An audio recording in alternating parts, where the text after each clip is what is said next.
வணக்கம் நண்பர்களே, இது உங்கள் தமிழ் பஞ்சாங்கம் 365 சேனல். இன்னைக்கு நம்ம பார்க்க போகிறது குரு மந்திரம். இது குழந்தைங்க மட்டும் இல்லை, எல்லாரும் சொல்லக்கூடிய ஒரு அழகான ஒரு மந்திரம். வாங்க வீடியோக்குள்ளார போகலாம். தமிழ் பஞ்சாங்கம் 365 சேனலை சப்ஸ்கிரைப் பண்ணாதவங்க சப்ஸ்கிரைப் பண்ணி வச்சுக்கோங்க. இந்த வீடியோ உங்களுக்கு பிடிச்சிருந்தா லைக் பண்ணுங்கள், ஷேர் பண்ணுங்கள். இதனுடைய அர்த்தத்தை நாம் இப்போ கற்றுக்கலாம். குருவானவர் பிரம்மாவுக்கு சமமானவர்.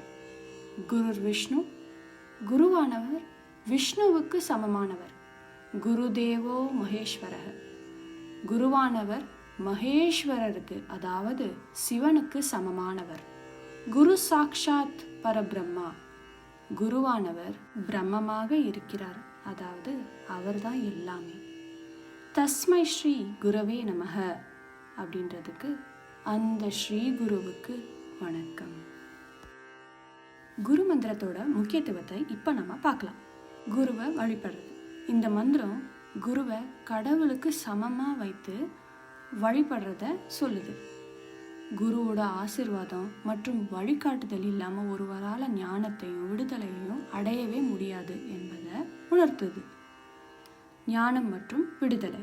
குருவானவர் அஞ்ஞானத்தை நீக்கி ஞானத்தை புகட்டுபவர். இந்த மந்திரம் குருவின் மூல ஞானத்தையும் விடுதலையும் அடைய உதவும் ஒரு கருவியா கருதப்படுது. சக்தி வாய்ந்த மந்திரம். குரு பிரம்மா குரு விஷ்ணு மந்திரம் ஒரு சக்தி வாய்ந்த மந்திரம் அப்படின்னு சொல்றாங்க.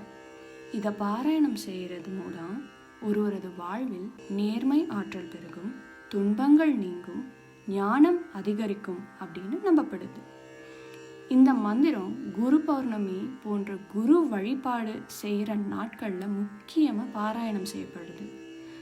மேலும் தினசரி வழிபாட்டிலும் கூட இந்த மந்திரத்தை உச்சரித்தா குருவோட ஆசீர்வாதம் நமக்கு அதிகமாக கிடைக்கும்.